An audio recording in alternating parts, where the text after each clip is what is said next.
That's not shiny. Big old camera. Oh! Oh my god!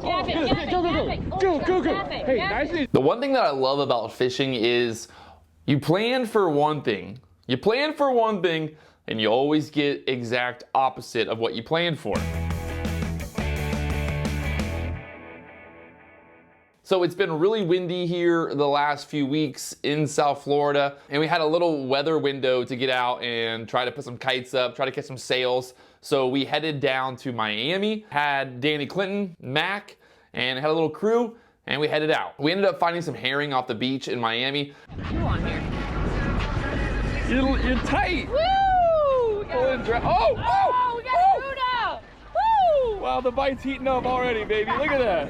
Wow. So we had goggle eyes, we had herring, and then we went a little bit more south to a secret spot to get some cigar minnows, but ended up only getting a few cigar minnows they did not want to eat. Even though there was a million cigar minnows swimming around the boat, we just could not convince them to bite. So after we loaded up on bait, we headed out to find some good water. A lot of green water lately, really close, a lot of rain, a lot of fresh water runoff going out, so a lot of green water. We made a move back north a little bit and ended up putting up the kites again, and all of a sudden Danny looks back and sees that we have a gog out on the flat line. He sees a big fish chasing the gog, a lot of splashing, and then all of a sudden we're tight. Now, normally when you see a lot of splashing and stuff like that going on, you think that's a shark. And we knew that we had wire on the line, so there was a good chance that it was a shark. We had the kite up, we had the flat lines out, we had some down lines as well. The only thing that got hit was the flat line that was out behind the boat, and we were at about 200 feet of water at that point, right on that color change from the blue water to the green water. So Mac's tight, she's reeling, she's fighting it. Bring it down. Now. Yeah. All that work, dude.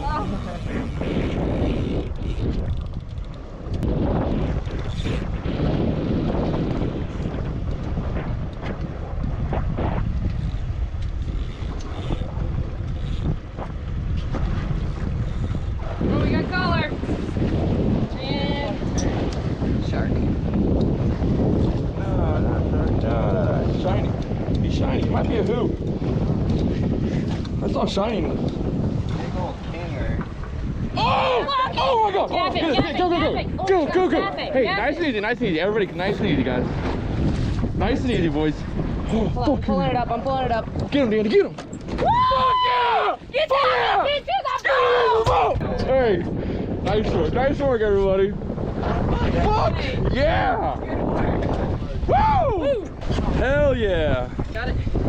All right, let me just get a video real quick. Slippy ass bitch. Nice. Hey, what'd you get? Wahoo! Excitement level was up here, 100 at that point. So we got the Wahoo in the box, put it down below. We did have a KingFish before then as well. We did get a KingFish. So we had the KingFish, we had the Wahoo at that point. No bites on the kite all day. I think we might have got cut off one time, but in general, just not really any action on the kite. So at that point, we ended up heading in shallower into the green water, looking for some showers, looking for some birds, some activity. And we ended up finding some birds flying right off of Haulover, found some birds flying, saw some showers, ended up getting a pitch bait out and pitching on a couple sails. And well, we ended up hooking up on a sail. Come on, Danny. There you go, nice and easy. We got all day. Us in the boat, us in the boat. Right in front of us. All right. You get them up on the side of the boat. Don't run him over. Right here, right here. Get the release just on camera. Yeah, pull him up, pull him up. Come on, do a jump for us, buddy. He's gonna jump. Come on, buddy, go. So after we got the release on the sailfish, we continued to head north back towards Fort Lauderdale, looking for more showers. And when I say showers, basically talking about ballyhoo jumping up out of the water and creating this shower effect on the water. And all those ballyhoo are basically trying to jump out of the water because there's a sailfish, there's a dolphin, there's something chasing after the ballyhoo. So when you see those showers, that probably means there's a big fish chasing after those ballyhoos. Now, what's interesting here, though, is that we were in about 40 to 50 feet of water. The water was green, it wasn't pretty, it was, you know, very not typical to see sailfish and things like that in that green water, in that shallow water. Normally we're fishing for sailfish, you know, in 100 to 200 feet of water, not in 40 feet of water. So getting that sailfish was pretty cool. So at that point we had the king, we had the wahoo, we had the sailfish. Now I wasn't trying to be greedy. I definitely wanted either to catch more sailfish or to catch a dolphin, a mahi at that point, so that we can get the KDWS, you know? Off of Hollandale, probably like Hollywood Beach, we ended up finding this color change that basically went from the beach, 200 feet of water at that point, probably 30, 40 feet of water. We see some birds working, we see some debris. We start heading down the color change, and all of a sudden, guess what we find?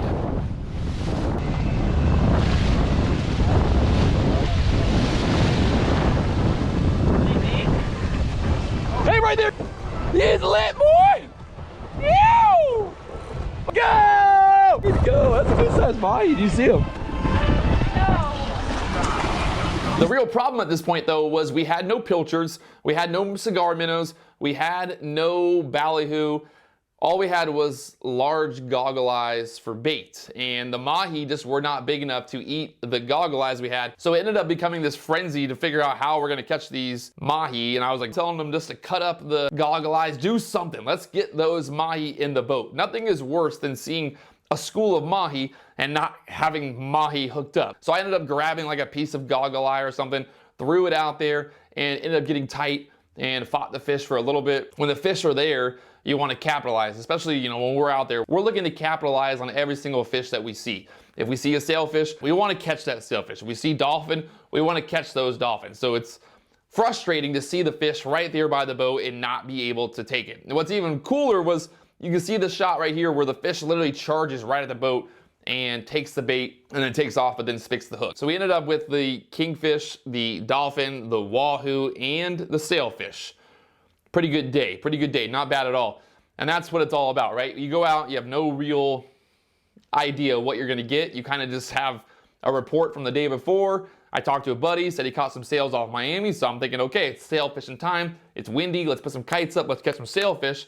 But we ended up not getting any bites off the kite all day. No bites off the kite. So really, it was almost like we were better off just driving around in the shallower water, looking for those birds, looking for those showers, trying to capitalize on the mahi and the sailfish that were in shallower. The larger pelagic fish are gonna be chasing after that bait, and if all the bait are in shallow, well, guess what? That's where all the big fish are. So we went out with a plan to catch sails. We got one sailfish, we got an epic wahoo. Everybody was stoked on the wahoo. We got the dolphin, and we got the kingfish. So overall, great day, not complaining at all, but still looking to have that 10-10, you know, that 10, 11, 12 sailfish release day. So it's coming. We're in the season now. It's going to get better and better. As we go into winter time, it's going to get better and better. We're going to see more opportunities to really double up and get down on some good sailfish. We're going to be posting a lot more videos right here on the channel talking about what I'm using, the tackle, the boat,